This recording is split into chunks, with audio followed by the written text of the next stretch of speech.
Hello बच्चा party, welcome back to Savani study classes. मेरा नाम है पारस। आज हम लोग पढ़ने वाले हैं क्लास 9th इंग्लिश का first chapter the fun they had. यार, क्या तुमने सोचा है कि आज से 100-200 साल बाद कौन सा एरा होगा? क्या तुम्हें सच में ऐसा लगता है कि आज से 100-200 साल बाद जो बच्चे हैं वो ऐसे ही पढ़ेंगे जैसे तुम लोग पढ़ रहे हो? मुझे तो ऐसा बिल्कुल भी नहीं लगता। तो ये जो आज हम चैप्टर पढ़ने वाले हैं ना, ये चैप्टर इसी के ऊपर है। और इस चैप्टर में चल रहा है 2157 का टाइम। जैसे तुम ये जो वीडियो देख रहे होंगे ना, तो अभी 2025, 26 से 27 चल रहा होगा। लेकिन ये जो चैप्टर लिखा गया है ना, ये लिखा गया है 157 में, यानी कि आज से करीब 130 साल बाद की कहानी है। इस वक्त जो बच्चे थे ना, वो बुक से नहीं बल्कि सिर्फ कंप्यूटर से पढ़ते थे। इस वक्त तक बुक का एक्सिस्टेंस बिल्कुल ख़त्म ही हो गया था। और इवन इस वक्त जो टीचर्स थे ना, वो भी इंसान नहीं थे। इस वक्त जो टीचर्स थे वो एक तरीके से रोबोट होते थे। और इन टीचर्स वाले रोबोट को इस चैप्टर में मैकेनिकल टीचर करके बुलाया गया है। और पता है, 157 में कोई फिजिकल क्लासरूम नहीं होता था। उस टाइम पर वर्चुअल क्लासरूम होते थे। यानी कि आज के टाइम में तुम जैसे स्कूल जाकर बैठकर पढ़ाई करते हो ना, उस टाइम पर ऐसा नहीं होता था। स्कूल तो तब भी होते थे, लेकिन उस टाइम पर जो बच्चे थे ना, वो घर बैठे बैठे स्कूल अटेंड कर सकते थे। यानी कि उनके घर में ही स्कूल होता था। ये सब चीज़ें जानने में यार तुम्हें बड़ा इंटरेस्ट आ रहा होगा ना, तो चलो डिटेल में पढ़ते हैं। तो सबसे पहले देखो, इस पूरे चैप्टर में 5 मेजर कैरेक्टर्स हैं। तो चलो सबके बारे में एक बार अच्छे से जान लेते हैं। हाय, मैं हूँ मार्गी। मैं इस चैप्टर की मेन कैरेक्टर हूँ और मैं बस 11 साल की हूँ। हाय, मैं हूँ टॉमी। मैं 13 साल का हूँ और मैं मार्गी का नेबर हूँ। हाय, मैं हूँ मिसिस जॉन्स। मैं मार्गी की मम्मी हूँ। हाय, मैं हूँ मैकेनिकल टीचर। मैं वो चीज़ हूँ जिसे फ्यूचर के लोग स्कूल की जगह पर यूज़ करते हैं। और मैं फ्यूचर में बच्चों को पढ़ाता हूँ और उनका टेस्ट कंडक्ट करता हूँ। और जिस वक्त पर मैं रहता हूँ ना, उस वक्त कोई भी फिजिकल स्कूल प्रेजेंट नहीं है। दुनिया ज़माने के सभी बच्चे सब मुझसे ही पढ़ते हैं। और मेरे जैसे उस टाइम पर करोड़ों रोबोट्स हैं। हर बच्चे के घर में एक मैकेनिकल रोबोट तो है ही है। हाय, मैं हूँ काउंट इंस्पेक्टर और मैं मैकेनिकल टीचर को रिपेयर करता हूँ। और इसलिए 2157 में हमारे प्रोफेशन को काउंट इंस्पेक्टर का नाम दिया गया है। चलो, अगर तुम्हें समझ में नहीं आया तो मैं इजी वे में समझाता हूँ। जैसे तुम्हारे टाइम में जो इंसानों को ठीक करते हैं उन्हें डॉक्टर बोलते हैं, जो इलेक्ट्रिकल प्रॉब्लम सॉल्व करते हैं उन्हें इलेक्ट्रिशियन बोलते हैं, जो वाटर प्रॉब्लम सॉल्व करते हैं उन्हें प्लम्बर बोलते हैं। उसी तरीके से 2157 में जो मैकेनिकल टीचर को रिपेयर करते हैं, मैकेनिकल टीचर को ठीक करते हैं, उन्हें काउंट इंस्पेक्टर बोलते हैं। और मैं भी उन काउंट इंस्पेक्टर में से एक हूँ। मैं 2157 में बच्चों के मैकेनिकल टीचर को ठीक करता हूँ अगर उनमें प्रॉब्लम आ जाती है। तो देखो, ये स्टोरी कुछ ऐसे स्टार्ट होती है। जो मार्गी थी ना, उसे डायरी लिखना बहुत ज़्यादा पसंद था। इसलिए एक रात 17 मई 2157 को वो डायरी में लिखती है कि आज टॉमी को एक असली का पेपर प्रिंटेड बुक मिला।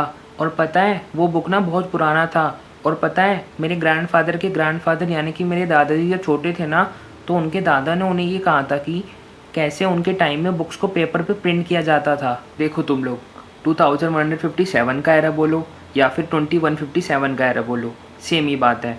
उस वक्त पे ना किसी ने भी पेपर प्रिंटेड बुक को देखा ही नहीं था। उस वक्त हर कुछ ऑनलाइन हो चुका था। चाहे पढ़ाई का काम हो, चाहे ऑफिस का काम हो, हर कुछ ऑनलाइन होता था। इसलिए जो मार्गी है ना, वह इतनी ज़्यादा शॉकिंग वैसे अपनी डायरी में पेपर प्रिंटेड बुक के बारे में लिख रही है क्योंकि मार्गी ने आज तक पेपर प्रिंटेड बुक को देखा ही नहीं है। यहाँ पर हमें ये भी पता चलता है कि जिस बुक के बारे में वो लिख रही है ना, वो बुक बहुत ज़्यादा पुराना है। वो बुक इतना ज़्यादा पुराना है कि जो उसके पेजेस हैं ना, वो पूरे येलो पड़ चुके हैं। और तो और क्रिंकी भी हो चुके हैं। क्रिंकी का मतलब पेज को फोल्ड करने के बाद वो रिंकल सा नहीं बन जाता, उसे ही क्रिंकी बोलते हैं। बेसिकली यहाँ पर हमें पता चल रहा है कि वो जो बुक था ना, वो बहुत ज़्यादा पुराना था। उस बुक के जो पेजेस थे वो येलो पड़ चुके थे और बहुत ज़्यादा रिंकल्स आ चुके थे। यहाँ पर मार्गी और टॉमी दोनों ही बहुत ज़्यादा शॉक्ड थे क्योंकि वो लोग देख रहे थे कि जो बुक के वर्ड्स हैं ना, वो हिल ही नहीं रहे हैं। जो बुक के वर्ड्स हैं ना, वो एक ही जगह पर रुके हुए हैं। और ये चीज़ उनके लिए अनयूजुअल क्यों था, मैं तुम्हें बताता हूँ। क्योंकि उस टाइम पर ना हर चीज़ कंप्यूटर पे होता था और कंप्यूटर पे जो वर्ड्स होते थे ना, वो हमेशा हिलते रहते थे, चेंज होते रहते थे। जैसे उन्होंने 1-2 लाइन पढ़ा, उसके बाद एक नया लाइन आ गया। इस वे में वो लोग कंप्यूटर के अंदर बुक को पढ़कर ख़त्म करते थे। और क्योंकि यहाँ पर मार्गी और टॉमी दोनों ही फिजिकल बुक को पहली बार देख रहे हैं, तो वो लोग दोनों ही बहुत ज़्यादा शॉक्ड हैं उस बुक के वर्ड्स को देखकर। क्योंकि वो बिल्कुल भी मूव नहीं कर रहे हैं जैसे कि उनके कंप्यूटर में होता था। और यही वो रीज़न है कि मार्गी और टॉमी बहुत ज़्यादा हैरान है। छी, व्हाट अ वेस्ट, कितना बेकार बुक है ये। इससे अच्छा तो हमारे कंप्यूटर बुक्स होते हैं जिसमें मिलियंस ऑफ बुक्स स्टोर होते हैं। इन बुक्स को तो लोग एक बार पढ़कर फेंक देते होंगे क्योंकि इन बुक्स में कोई नया टेक्स्ट यह नया स्टोरी अपने आप ऐड नहीं होने वाला, सब कुछ मैनुअली किया जाता होगा। हमारे कंप्यूटर्स तो इन बुक से बहुत ज़्यादा बेटर हैं। यहाँ पे हमें ये पता चलता है कि टॉमी के अकॉर्डिंग पेपर प्रिंटेड बुक्स बहुत ज़्यादा बेकार हैं कंपेयर टू उनके टैली बुक्स। टैली बुक्स क्या होता है, जो कंप्यूटर के अंदर वो बुक्स को पढ़ते हैं उन्हें टैली बुक्स बोला जाता है। तो इस बात पे जो मार्गी होती है वो भी हाँ में हाँ मिलाती है। लेकिन यहाँ पे ध्यान देने वाली बात ये है कि मार्गी सिर्फ 11 साल की है और मार्गी ने आज तक बहुत कम ही टैली बुक्स को पढ़ा है, इसलिए मार्गी को ज़्यादा टैली बुक्स के बारे में भी नहीं पता है। लेकिन फिर भी पेपर प्रिंटेड बुक से तो ज़्यादा ही पता है। और फिर इसके बाद जो मार्गी होती है वो टॉमी से पूछती है कि वैसे टॉमी तुम्हें ये बुक कहाँ से मिला। मुझे ये बुक उधर एटिक से मिली है। पता है एटिक ना स्टोर रूम की तरह होता है, तुमने पहले कभी ना कभी देखा होगा। फॉरेन कंट्रीज़ में जो घर होते हैं ना, उनकी छत कुछ ट्रायंगल शेप की होती है और इसी जगह को हम एटिक बोलते हैं। वैसे ये बुक किस बारे में है? स्कूल के बारे में है। स्कूल के बारे में भला कोई कैसे बुक लिख सकता है? I hate school. जो मार्गी थी ना वो हमेशा से स्कूल को हेट करती थी और ये जो हेट है ना ये तब और भी ज़्यादा बढ़ जाता है जब मार्गी का जो मैकेनिकल टीचर था ना वो मार्गी का ज्योग्राफी सब्जेक्ट में बार बार टेस्ट पे टेस्ट लिए जा रहा था। मार्गी बार बार ज्योग्राफी के टेस्ट में बहुत बुरा परफॉर्म कर रही थी, इसलिए जो मार्गी थी वो स्कूल से बहुत ज़्यादा हेट करती थी। ओफो, पता नहीं मार्गी ज्योग्राफी में इतना बुरा परफॉर्म क्यों कर रही है।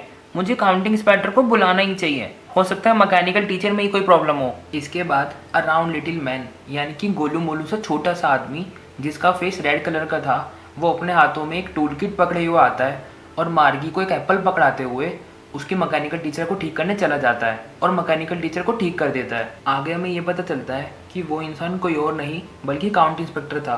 और जैसा कि मैंने तुम्हें चैप्टर के स्टार्टिंग में बताया था, काउंट इंस्पेक्टर का काम ही होता है मैकेनिकल टीचर को ठीक करना। काश इस काउंट इंस्पेक्टर को वापस से मैकेनिकल टीचर को लगाना ना आता हो। हालांकि ऐसा बिल्कुल भी नहीं था। वो जो काउंट इंस्पेक्टर था ना उसे अपना काम बहुत ही अच्छे से आता था, इसलिए उस काउंट इंस्पेक्टर ने सिर्फ 1 घंटे के अंदर मार्गी की मैकेनिकल टीचर को, जो कि बहुत ही ज़्यादा ब्लैक एंड अगली यानी कि काली और धब्बी सी थी और जिसमें बहुत बड़े बड़े कंप्यूटर स्क्रीन लगे हुए थे, उसे ठीक कर दिया था। वैसे पता है उस बड़े बड़े कंप्यूटर स्क्रीन पर बस लेसन्स नहीं पढ़ाए जाते थे, बल्कि वो जो कंप्यूटर स्क्रीन था ना वो क्वेश्चंस भी पूछता था। उस टाइम पर कंप्यूटर बहुत ज़्यादा अलग ही लेवल पर डेवलप थे। और तो और उस मैकेनिकल टीचर में एक स्लॉट था जहाँ पर बच्चों को अपना होमवर्क और टेस्ट पेपर डालना पड़ता था। और पता है मार्गी और दूसरे जो बच्चे थे ना वो नॉर्मली अपने लैंग्वेज में लिखकर टेस्ट पेपर या होमवर्क नहीं डाल सकते थे। उन सभी बच्चों को पंच कोड सीखना पड़ता था। अब तुम लोग सोच रहे होंगे भैया ये पंच कोड क्या होता है? तो देखो 2157 में ना जो पंच कोड था वो एक special type of computer language था और इस वक्त सभी बच्चों को ये लैंग्वेज सीखना पड़ता था। और इसी लैंग्वेज में जो बच्चे थे ना वो अपने होमवर्क और टेस्ट पेपर को लिखा करते थे। और पता है मार्गी के अकॉर्डिंग मैकेनिकल टीचर का सबसे बुरा पार्ट ये था कि वो होमवर्क और टेस्ट पेपर तुरंत ही चेक कर देता था और वो तुरंत ही कुछ सेकंड में रिजल्ट भी बता देता था। हमें पता चल रहा है कि उस टाइम पे जो स्कूल था ना वो आजकल के ट्रेडिशनल स्कूल जैसा बिल्कुल भी नहीं था। आजकल के टाइम में क्या होता है, तुम लोग जैसे अपना टेस्ट पेपर या होमवर्क सबमिट करते हो तो टीचर्स हफ्तों लेते हैं, उसके बाद जाकर तुम्हें पता चलता है कि तुम्हारा रिजल्ट कैसा आया है। लेकिन उस वक्त जो टीचर्स थे ना वो टेस्ट पेपर सबमिट करते रिजल्ट बता देते थे। चलो अब आगे बढ़ते हैं।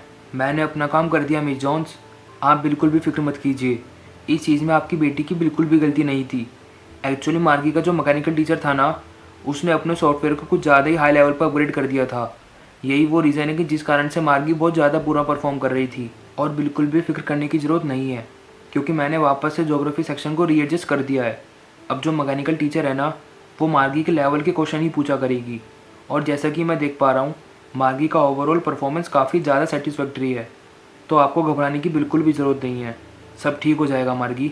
वैसे ये सब देखकर मार्गी कुछ ज़्यादा खुश नहीं थी क्योंकि मार्गी ने एक्सपेक्ट किया था कि जो उसका काउंट इंस्पेक्टर है ना वो उसके मैकेनिकल टीचर को लेकर जाएगा और फिर 1-2 महीने बाद वापस आएगा प्रॉपर्ली उसके मैकेनिकल टीचर को ठीक करने के बाद।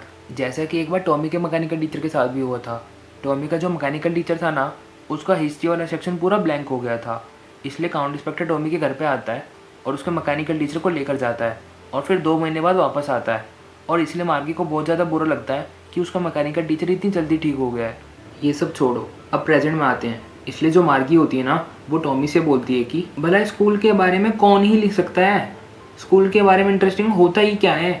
एक वर्चुअल क्लासरूम होता है, एक मैकेनिकल टीचर होती है जो चपड़ चपड़ करती रहती है, हमें होमवर्क्स और टेस्ट पेपर उनके स्लॉट में डालना होता है, इतनी सी तो चीज़ होती है। तो भला स्कूल के बारे में कोई क्या ही लिखेगा। तो चलो देखते हैं अब टॉमी क्या बोलता है। उस वक्त 100 ऑफ ईयर्स अगो यानी कि सेंचुरीज अगो हमारे जैसे स्कूल नहीं होते थे, वो स्कूल बहुत ही ज़्यादा अलग होते थे। ठीक है मुझे कैसे पता होगा भला कि उस वक्त कैसे स्कूल्स होते होंगे? वेल, उस वक्त टीचर्स तो होते थे, लेकिन उस वक्त के टीचर हमारे टाइप के टीचर्स नहीं होते थे। उस वक्त कोई रोबोटिक टीचर्स नहीं होते थे, बल्कि उस वक्त इंसान ही टीचर्स थे। एक इंसान भला टीचर कैसे हो सकता है? वेल, उस वक्त के जो इंसान टीचर थे ना, वो अपने स्टूडेंट्स को होमवर्क देते थे, टेस्ट देते थे और उन्हें चैप्टर भी पढ़ाया करते थे। भला एक इंसान हमारे मैकेनिकल टीचर जितना स्मार्ट कैसे हो सकता है? वेल, क्यों नहीं हो सकता?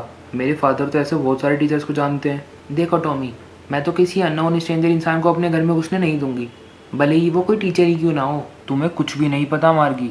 उस वक्त के जो टीचर्स थे ना, वो बच्चों के घर पर नहीं जाते थे, बल्कि जितने भी आस पड़ोस के बच्चे होते थे ना, वो एक स्पेशल काइंड ऑफ बिल्डिंग की तरफ जाते थे और उस बिल्डिंग के अंदर ही टीचर्स उनका वेट करते थे। उस स्पेशल बिल्डिंग के अंदर सभी एक एज के बच्चे सेम चीज़ पढ़ते थे, सब साथ में सीखते थे और सभी साथ में रहते थे।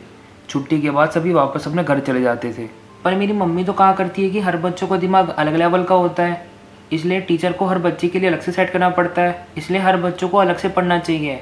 ओहो, उस वक्त ऐसा यहाँ पर नहीं होता था। तू मेरे दिमाग का दूध दही करना बंद कर। अगर तुझे नहीं पढ़ना तो तू जा यहाँ से। अरे मैंने कब कहा कि मुझे मज़ा नहीं आ रहा है? मुझे तो इस फनी स्कूल के बारे में और भी जानना है। पता है, अभी तक मार्गी और टॉमी ने सिर्फ बुक को आधे ही ख़त्म किया था कि तभी मिसेज जोन्स आती हैं और मार्गी को स्कूल जाने के लिए बोलती हैं। अभी नहीं मम्मी, थोड़ा रुक जाओ। मैंने कहा ना अभी मतलब अभी। हो सकता है टॉमी का भी स्कूल का टाइम हो गया हो, इसलिए उसे भी अकेला छोड़ दो और चलो जल्दी। टॉमी, क्या मैं तुम्हारे साथ इस बुक को स्कूल के बाद पढ़ सकती हूँ? हाँ ठीक है, देखता हूँ। इसके बाद जो मार्गी होती है ना, वो अपनी स्कूल चली जाती है, जो उसके बेडरूम के राइट साइड वाले रूम में था। पर उस रूम में जो उसका मैकेनिकल टीचर था ना, वो हर दिन सेम टाइम पर उसका इंतजार करता था, सैटरडे और संडे को छोड़कर। यानी कि उस टाइम के जो बच्चे थे ना, वो सिर्फ मंडे टू फ्राइडे पढ़ते थे, सैटरडे संडे उनकी छुट्टी होती थी। आज हम अर्थमेटिक लेसन में एडमिशन और प्रॉपर फ्रैक्शन सीखेंगे। तब तक आप अपना होमवर्क प्रॉपर स्लॉट में इंसर्ट कर दीजिए। इसके बाद मार्गी होमवर्क को स्लॉट में डालकर पुराने टाइम के स्कूल के बारे में सोचने लगती है। वो सोचती है कि कैसे पुराने टाइम में जो नेबर्स के बच्चे हुआ करते होंगे, वो सब साथ में स्कूल जाया करते होंगे, सभी साथ मिलकर हंसते खेलते पढ़ा करते होंगे, और उस टाइम पर जो टीचर थे ना, वो भी इंसान हुआ करते होंगे। और भी काफ़ी कुछ मार्गी के दिमाग में चल रहा होता है। इस टाइम पे मार्गी की जो मैकेनिकल टीचर थी ना, वो 1/2 + 1/4 वगैरह को ऐड करना सिखा रही थी, लेकिन जो मार्गी थी वो अपनी दुनिया में खोई हुई थी। यानी कि उस टाइम के जो बच्चे थे ना, वो भी टीचर्स पर ध्यान नहीं देते थे। चाहे इंसान वाला टीचर हो चाहे रोबोट वाला टीचर हो, फ़र्क ही नहीं पड़ता, टीचर पढ़ा रहा है, बच्चे अपनी दुनिया में खोए हुए हैं। मार्गी उन पुराने दिनों के बारे में सोच रही थी और सोच रही थी कि उस टाइम पर बच्चे कितने मज़े करते होंगे, द फन दे हैड। और इस तरीके से तुम्हारा ये जो चैप्टर है ना, ये ख़त्म होता है। होप सो तुम्हें वीडियो पसंद आया हो। वीडियो पसंद आया तो वीडियो को लाइक करना, चैनल को सब्सक्राइब करना। तो चलो मिलते हैं अगली वीडियो में, तब तक के लिए बाय बाय।